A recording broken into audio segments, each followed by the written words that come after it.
आज आपण जाणून घेऊ की प्रेग्नन्सीमध्ये चौथ्या, 5व्या, 6व्या महिन्यात नेमकं काय करायला पाहिजे. चौथ्या महिन्यामध्ये बाळाच्या हृदयाची पूर्ण वाढ होते. दुधाबरोबर लोणी खाणं असं चरक संहितेमध्ये सांगितलंय. चौथ्या महिन्यात तुम्ही पिवळी कलरचे कपडे जास्त प्रमाणात घाला. रेड कलर हा जो आहे तो पूर्ण प्रेग्नन्सीमध्ये निषिद्ध सांगितलाय. शिवाय तुम्ही ह्या महिन्यामध्ये जे काही गोल्डची ज्वेलरी आहे ती वापरू शकते. 5व्या महिन्यामध्ये बाळाचं मन डेव्हलप होते. आईनं तूप आणि दूध हे मिक्स करून खायला सांगितलं. जे वीणा, सतार हे जे काही तंतुवाद्य आहेत त्यांचं म्युझिक ह्या महिन्यात जास्त ऐकायला पाहिजे. 6व्या महिन्यामध्ये बुद्धीची वाढ होते. त्यामुळे या महिन्यामध्ये जे काय आपण दूध घेणार आहे त्याच्यामध्ये मधुर रस सिद्ध असं तूप वापरायला सांगितलं. जे काय वाचन वगैरे कराल ते बुद्धीशी रिलेटेड असायला पाहिजे. या महिन्यामध्ये शनीचा प्रभाव जास्ती असतो. त्यामुळं आयर्न म्हणजे लोखंड जे आहे त्याच्या संपर्कात आलेलं जास्त चांगलं असतं.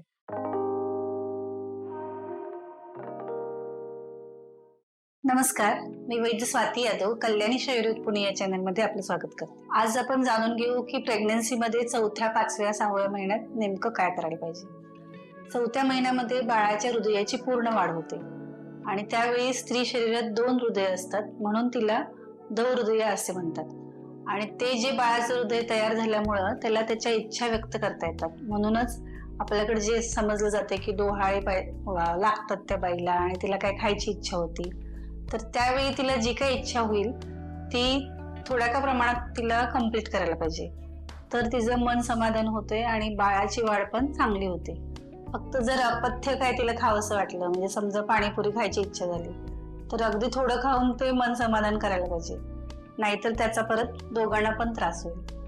त्या महिन्यामध्ये हृदयाची वाढ होत असताना दुधाबरोबर लोणी खाणं असं चरक संहितेमध्ये सांगितलंय. लोणी हे हृदयाची वाढ करण्यासाठी अतिशय चांगले आहे. त्यामुळे सकाळ संध्याकाळ तुम्ही दुधाबरोबर 1 चमचे लोणी मिक्स करून पिलत तर ते तुमच्यासाठी फार चांगलं असणार आहे आणि बाळाची पण वाढ त्याच्यामध्ये चांगली होणार आहे. आणि याच्यामध्ये ड्रायफ्रुट्स तुम्ही खाऊ शकताय चौथ्या महिन्यामध्ये. ज्याच्यामध्ये अंजीर खा, काळे मनुके खा, ते बाळासाठी पण आणि तुमच्यासाठी पण चांगले आहेत. याशिवाय तुम्ही खाण्यामध्ये डाळींचा सगळ्यात चांगला वापर करू शकताय. फक्त त्या मोड आणून खायचं नाही कुठलीही गोष्ट. त्या डाळींचा तुम्ही वापर सकाळच्या जेवणात केला, दुपारच्या जेवणात केला तर चांगला आहे. रात्रीच्या वेळी ते शक्यतो टाळावं. रात्रीच्या वेळी फळभाज्या जास्त प्रमाणात खाल्लेल्या चांगल्या आहेत. याशिवाय तुम्ही सूप घेऊ शकताय वेगवेगळे, जे तुम्हाला पोट साफ व्हायला मदत होईल. म्हणजे रात्रीच्या जेवणात थोडंसं सूप जर तुम्ही घेतलं तर ते तुम्हाला समाधानकारक आहार व्हायला मदत होईल. शिवाय तुम्ही ह्या महिन्यामध्ये जे काही गोल्डची ज्वेलरी आहे ती वापरू शकते. या महिन्यामध्ये शौर्य कथा जास्त वाचल्या पाहिजेत, म्हणजे जसं की शिवाजी महाराजांच्या कथा, युद्ध कथा. या महिन्यामध्ये बाळाला ऐकू यायला चालू होते. त्यामुळे ऍक्च्युअल गर्भसंस्काराची सुरुवात चौथ्या महिन्यापासून होते. त्यामुळे बाळाशी संवाद साधण्यासाठी तुम्ही स्टार्ट करायला पाहिजे.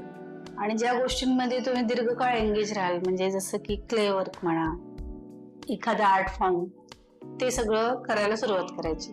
शिवाय सुदिंग म्युझिक ऐकायचं ह्या महिन्यात. त्यानंतरच्या 5व्या महिन्यामध्ये बाळाचं मन डेव्हलप होते. मनाचा ग्रह हा चंद्र सांगितलाय, त्यामुळे सगळ्या शीतल गोष्टी मनाला चांगल्या वाटत असतात. त्यामुळे या महिन्यामध्ये आईनं तूप आणि दूध हे मिक्स करून खायला सांगितलं. त्याच्याबरोबर तुम्ही साखर पण घेऊ शकता. ही आवर्जून करायची गोष्ट आहे. म्हणजे नॉर्मली दूध प्या हे सांगितलं जाते, पूर्ण 9 महिने बाईनं दूध प्यायला पाहिजे. पण चरक संहितेमध्ये त्या अवयवाची जी काही डेव्हलपमेंट होते आणि त्याच्यासाठी जे काही योग्य आहे ते दुधाबरोबर घ्या असं निक्षून सांगितलंय. आणि त्याचा अतिशय चांगला फायदा बाळाला होतोय आणि आईला पण होतोय. त्यामुळे दुधाबरोबर तूप खावं 5व्या महिन्यात. शिवाय तुम्ही या महिन्यात पण ड्रायफ्रुट्स खाऊ शकताय, अंजीर खाऊ शकताय. पण ड्रायफ्रुट्स खाताना 1 किंवा 2 एवढ्याच प्रमाणात खायचंय. म्हणजे सकाळी उठून 1 वाटीभर ड्रायफ्रुट्स खाल्ले आणि त्याचाच नाश्ता केला हे चुकीचं आहे. कारण पचायला हे अतिशय जड आहेत आणि कुठलाही जड पदार्थ अतिशय कमी प्रमाणात खायला सांगितलंय शास्त्रात. त्यामुळे ड्रायफ्रुट्स खात असताना थोड्याच प्रमाणात खा. शिवाय या महिन्यामध्ये तुम्ही ज्वेलरी जी काही घालायची आहे ती पर्ल्सची, म्हणजे मोत्यांचे तुम्ही सगळं शृंगार करू शकताय.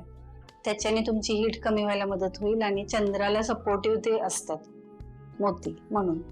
शिवाय तुम्ही सुदिंग म्युझिक ऐकू शकताय, म्हणजे वीणा, सतार हे जे काही तंतुवाद्य आहेत त्यांचं म्युझिक ह्या महिन्यात जास्त ऐकायला पाहिजे. आणि मन स्ट्रॉंग होण्यासाठी जे पण काय वाचन करायचंय तसं या महिन्यामध्ये करायला पाहिजे. 6व्या महिन्यामध्ये बुद्धीची वाढ होते, त्यामुळे या महिन्यामध्ये जे काय आपण दूध घेणार आहे त्याच्यामध्ये मधुर रस सिद्ध असं तूप वापरायला सांगितलं. म्हणजे दूध प्लस तुम्ही शतावरी घृत, दूध प्लस यष्टी घृत, दूध प्लस गोक्षूर घृत असं वापरू शकता. याशिवाय तुम्ही जर सुवर्णप्राशन करत असाल, थ्रू आउट पहिल्यापासून करत असाल किंवा नसाल पण करत, किमान ह्या महिन्यात तरी आईनं सुवर्णप्राशन केलं तर ते बाळाला हेल्पफुल आहे. शिवाय तुम्ही सोनं उकळून ते जे पाणी आहे ते सुद्धा पिऊ शकते, म्हणजे ज्यांना शक्य आहे त्यांनी. याशिवाय या महिन्यामध्ये तुम्ही पनीर सारख्या गोष्टी थोड्याफार प्रमाणात खाऊ शकते. मखाणा हा जास्त प्रमाणात खाऊ शकते. याशिवाय राजीगरा, शिंगाडा हे सुद्धा गोड गोष्टी या महिन्यात खाऊ शकते. याच महिन्यात त्वचेचे पण फॉर्मेशन फिक्स होत असते, त्यामुळं दुधावरची साई खाल्ली तर त्वचा बाळाची चांगली होते. यानंतर या महिन्यामध्ये तुम्ही जे काय वाचन वगैरे कराल ते बुद्धीशी रिलेटेड असायला पाहिजे. म्हणजे प्रज्ञा विवर्धनम स्तोत्र असं आहे, ते तुम्ही म्हणा, ते तुम्ही पाठ करा, किंवा रामरक्षा पाठ करा, रामरक्षा म्हणा, हनुमान चालीसा. ह्या सगळ्या गोष्टी ज्या बुद्धी वाढवणार आहेत, म्हणजे माइंड कपॅसिटी, जेवढं बुद्धी युटिलायझेशन आई करेल तसं त्या बाळाला पण सवय लागेल. आणि त्याच्यावर ते कानावर ते पडत राहिलं तर त्या बाळाची ग्रास्पिंग कपॅसिटी वाढण्यासाठी मदत होते. या महिन्यामध्ये शनीचा प्रभाव जास्ती असतो, त्यामुळं आयर्न म्हणजे लोखंड जे आहे त्याच्या संपर्कात आलेलं जास्त चांगलं असतं.